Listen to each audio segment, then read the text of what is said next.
going on, everybody? So we're going down memory lane. This is where it all began. This is where we grew up. A lot different than what everyone else knows it.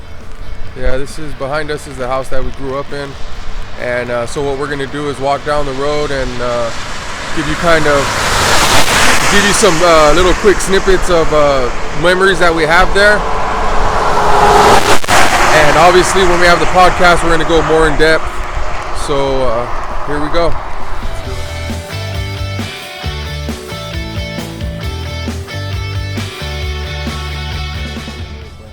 Out here in the pond, we'd make our own ramps and we just get dirt, stack it, and go down on the side and just hit it. Hope that our bikes didn't fall apart. Yeah.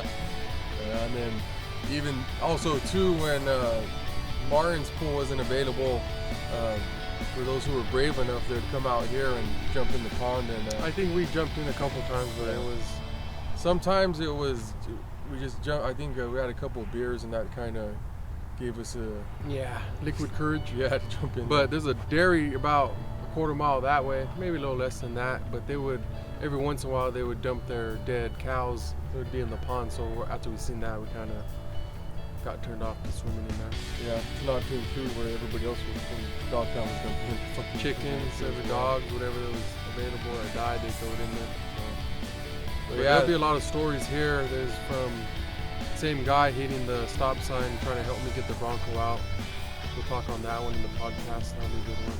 Also, too, those of you who are familiar with Dogtown, in the comments, either on Facebook, YouTube, Instagram, whatever, drop your story in there. So, let us know, what story resonated with you guys from Dogtown and put it in there. And, wherever everyone just, share it and let us get a laugh since you guys are getting a laugh out of us. So yeah, just like my memory and my brother were not that great. So maybe if you bring up a story, we might be able to piggyback off those. Yeah, we could bring it up and then maybe start getting a memory lapse on that one. Yeah. So, all right, guys. All right, so behind us is this Hypericum Road. For everybody else all the OGs, this was Dogtown.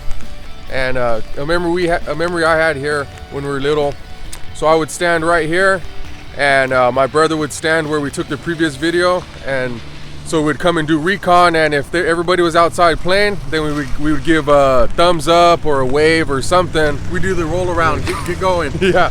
So get over here, and that's how we knew everybody was outside, and let's go get some. And this is just a one story, a couple stories from where this whole place right here.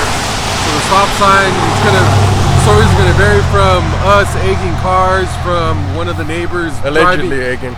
Yeah, I don't know the statute of limitation on that one, but and then another one is from egging to a neighbor driving drunk running over the stop sign. So it's gonna be fun stories. You guys will like them.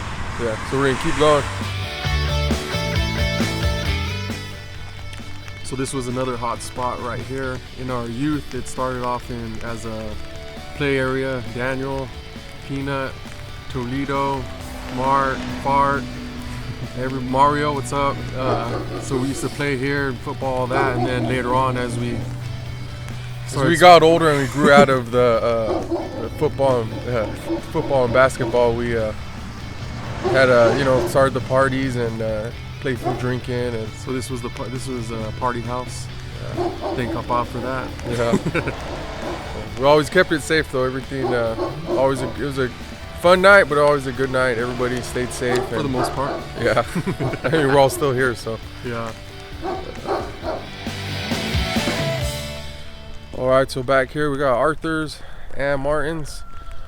So whenever this Valley Heat came in, was always Martin's was the place to go. Was the only one at the pool in the back, well, underground pool. So always a good time here.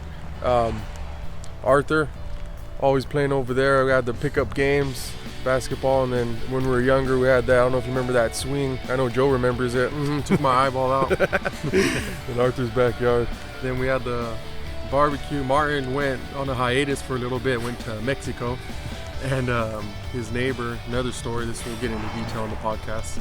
Long story short, we acquired his hot dogs, bacon wrap hot dogs, and Might have cooked him out at his house. May or may not have. And then back here, spin around. Back here, Gavilan, he was another day oneer. He's been here. House burnt down, rebuilt, still here. Yeah. He'd have parties spontaneously, quinceañeras, birthday parties, everything. And he had a few nieces and nephews too that they hung out, played sports with us and stuff too. So a lot of good memories there. But he was a day oneer. Shout out to Gavilan. Everyone from Dogtown knows that grito. So. Shout out to Beto and Jimmy. We'd always, from when we were younger, we'd always get the iPods. I don't know if the younger kids still know what that is, and the MP3 players. And Beto, that's why they call it Dogtown. And Beto would put the music on for us, any genre you wanted. He was the man to go to. With the 215s in his trunk. Yeah, you always heard him when he's coming down the block. Also, another one, it was... this will be a podcast story as well. Yeah, someone's birthday, I don't know whose birthday it was, but they had hired some adult entertainment. And that's How old were we? We were like... 16, 17, yeah. Oh, that one's going to continue because, there's more with that story. And... even afterwards, there was more to it, which it's a really good story. So we'll get into that one in the podcast.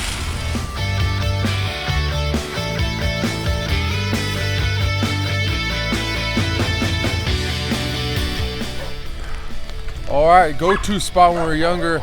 Shout out to Ronnie.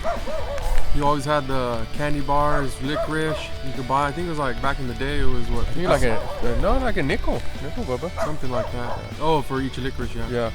And then he also, a lot of people won't know, but he recorded movies through VHS and he'd rent them out. If all you youngsters you don't know what VHS is, go Google it. Yeah. And he was the original Blockbuster. Yeah. Before we start recording this one, R.I.P. Carlos. He was a good guy. He's like a big brother to us, along with Mario and Katrina. Shout out to you guys. Yeah. So this is their place in the back, and one of the good memories I have with Carlos was I remember I had an old '69 Plymouth Fury. My first vehicle, paid $350 for it. So everybody back in the day, they all had that thump in the trunk. So I wanted to fit in. So I remember I went to Best Buy, got some speakers, and picked up a used amp, and came over here and he threw it in my car for me. So that was a good memory I had with him. Yep, always giving us a hard time, joking around though. That's the kind of guy he was. If anyone knew him, he was a good guy though. Yeah, and Mario also another one. Mario was the first one who got us into boxing and jiu-jitsu and stuff. And right here behind me on that strip of grass you guys see, we didn't need no mats. We just got a black tarp. We rolled it out and we started rolling on that. So we were like ghetto style fucking jiu-jitsu. Mario would just call us and he'd have, because he went to school by himself, so we had random people. You guys want to go wrestle, so we'd jump in and then jump out of the car and start wrestling people. Yeah, it was like, what was that one with Kimbo and yeah, it was like that, but with wrestling and with jiu-jitsu. So shout out to you guys. Also back here, Michael Keller. Back in the day, back in the day. Way back. It probably looks a little different than what you remember it, huh? But yeah, there's a lot of good memories here too. I remember a couple of birthday parties. We were youngsters back then. So. And Cameron, his little brother. Oh yeah. Sister Courtney. And how's it going? So shout out. Yeah. So this is that was the end of the road, but like we said, there was a lot of good memories, and just with the quick video, we gave a kind of a little bit of what the podcast is going to be about, but there's stories for days. And then also those of you that lived here, you're gonna see it on more of a personal level too, because you were here, you remember it, and also you'll probably be in the story. Yeah. So and those that don't live, you don't need to live here to know it. You know, Pat knows all about it. Yeah, you guys have wherever you live, you guys have stories that kind of correlates to ours, or they connect you guys, your friends in a certain way of all the crazy stuff you guys did when you were kids, good, bad, or indifferent. So, but we're just doing a short video today, a quick video, and we'll be posting it later. And also we're getting those subscriptions up on YouTube and followers on Instagram. So thank you guys for that. You guys are awesome, and you know, keep it up. Let people know, and we'll keep bringing videos. And next week we'll probably do something pretty intense, like a really good workout, and we'll go from there. Yeah, maybe the Murph. We'll go from there. But yeah, thank you guys for tuning in. Thanks for all your support. Appreciate you guys. You guys have a good day. Stay safe. It's rainy out there.